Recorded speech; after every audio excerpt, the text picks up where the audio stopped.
Assalamualaikum warahmatullahi wabarakatuh. Bismillahi masyaallah, la yasukul khaira illallah. Bismillahi masyaallah, la yasrifus su'a illallah. Bismillahi masyaallah, ma kana min ni'matin faminallah. Alhamdulillahi rabbin nas, malikin nas, ilahin nas. Wassalatu wassalamu ala ashrafin nas, Sayyidina Muhammadin habibi wa qurrati a'yunin nas, wa ala alihi wa sahbihi wa ummatihi khairin nas, amma ba'du. Pemirsa yang dirahmati Allah subhanahu wa ta'ala, tentu kita semua dalam hidup di dunia ini ingin menjadi orang yang beruntung. Pilihannya ada dua, antara menjadi orang yang beruntung atau menjadi orang buntung. Lalu siapakah yang dimaksud dengan orang yang beruntung dan siapakah yang dimaksud dengan orang buntung? Kali ini saya akan menjelaskan siapakah yang dimaksud dengan orang buntung atau orang yang merugi. Adalah Nabi Muhammad SAW. Suatu ketika pernah berdialog dengan para sahabatnya sebagaimana yang diriwayatkan oleh Abu Hurairah radhiyallahu anhu. Beliau mengatakan, qala Nabi sallallahu alaihi wasallam, bersabda siapa Kanjeng Nabi Muhammad sallallahu alaihi wasallam, atadruna manil muflis, kata Kanjeng Nabi kepada para sahabatnya, apakah kalian tahu siapakah yang dimaksud dengan orang yang rugi? Atau bahasa kerennya saat ini, siapakah yang dimaksud dengan orang yang buntung? Qalu, menjawab para sahabat, al-muflisu fina ya Rasulullah, kata mereka, menurut kami ya Rasul, yang dikatakan orang merugi itu adalah man la dirhama wala mata'ah, ialah orang yang tidak punya uang dan yang tidak punya apa-apa. Uang tak ada, harta pun tak ada.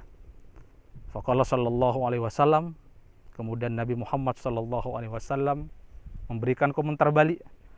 Al-muflisu min ummati, kata Kanjeng Nabi, bahwa yang dimaksud dengan orang rugi, yang dimaksud dengan orang buntung dari kalangan umatku, ya'ti yaumal qiyamah bisolatihi, ialah mereka yang datang pada hari kiamat bisolatihi, membawa pahala salatnya, wasyamihi, dan membawa pahala puasanya, wa zakatihi, dan membawa pahala zakatnya.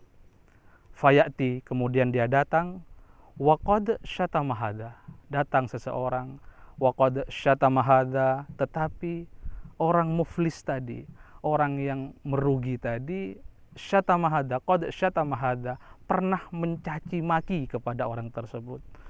Wa akala mala hadza, dan dia juga pernah memakan hartanya orang tersebut. Wasafaka damahada, dia juga pernah menumpahkan darahnya, pernah mengalirkan darahnya orang yang datang tersebut. Wadarabahada, dia juga pernah memukul fisik, pernah menyakiti fisik orang yang datang tersebut.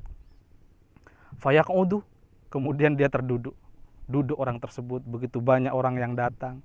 Setelah dicek ternyata saya pernah mukul ini, saya pernah menumpahkan darahnya ini, saya pernah memfitnah yang ini. Kemudian dia duduk. Fayu'ta hadza min hasanatihi wa hadza min hasanatihi. Lalu berlakulah pengadilan, diberikanlah kebaikannya orang yang merugi itu kepada orang yang pernah dia zalimi, orang yang pernah dia sakiti, diberinya amal kebaikannya oleh Tuhan, dipotongkan dari amal kebaikannya. Orang yang pernah dia fitnah pun oleh Allah dipotongkan amal kebaikan dari orang yang datang dengan berlipat ganda pahala itu, diberikan kepada orang yang pernah dicaci, difitnah itu. Dan begitu seterusnya. Dipotong dan dipotong semua amal kebaikannya. Orang yang kaya akan pahala salat, kaya akan pahala zakat, kaya akan pahala puasa tersebut. Pemirsa dirahmati Allah subhanahu wa ta'ala, fa in faniyat hasanatuhu, kata Kanjeng Nabi, maka ketika sudah ludes, sudah habis amal kebaikannya, namun ternyata masih banyak tuntutan yang belum dia bayar, banyak kesalahan yang belum dia lunasi, qabla ayyu'tiya ma alaihi, sebelum lunas tanggungannya, ukhidha min khotoyahum faturiha alaihi, maka dibalik oleh Allah Subhanahu wa taala, diambillah semua kejelekan-kejelekan dari orang yang pernah dia dolimi, faturiha alaihi, dan diberikan kepada orang yang banyak pahala pada orang tersebut, summa turiha finnar, kemudian dia dijebloskan ke neraka. Ini adalah kejadian yang sangat mengerikan. Inilah kejadian yang mungkin di luar dugaan kita, dan naudzubillah, kita tidak akan termasuk orang yang seperti ini. Saat ini kita bisa atau mungkin terlena, begitu bangga ketika kita banyak melakukan amal ibadah.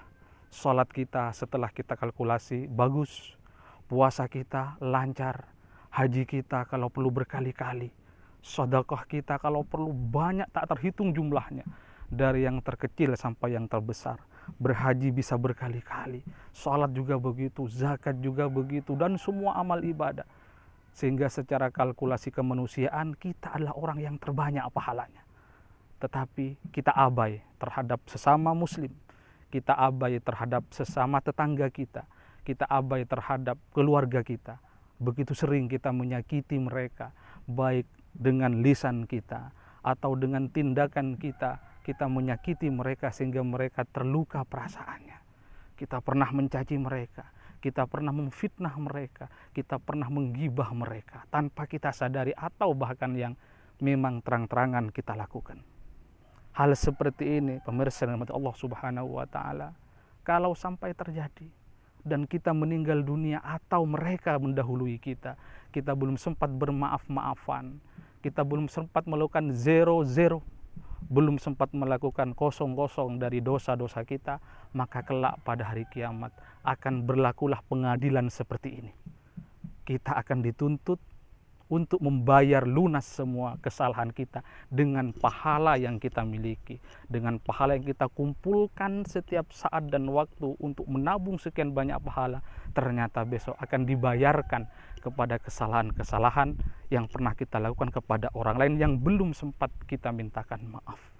Oleh karena itulah, sebelum matahari terbit dari barat, sebelum matahari sudah tidak mau lagi muncul dari ufuk timur, sebelum kiamat datang melanda dunia ini, mari kita kaji, mari kita fikirkan kepada siapa saja kita pernah berbuat salah, baik dengan ucapan kita atau dengan tindakan kita pernah menyakiti orang lain. Mari kita mintakan ampunan, mari kita ulurkan permohonan maaf. Jangan sampai kita termasuk orang yang buntung kelak di hari kiamat. Na'udzubillah, summa na'udzubillah.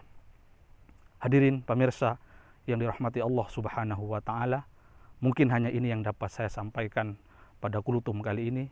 Semoga bermanfaat. Hadanallahu wa iyyakum ajma'in. Wassalamualaikum warahmatullahi wabarakatuh.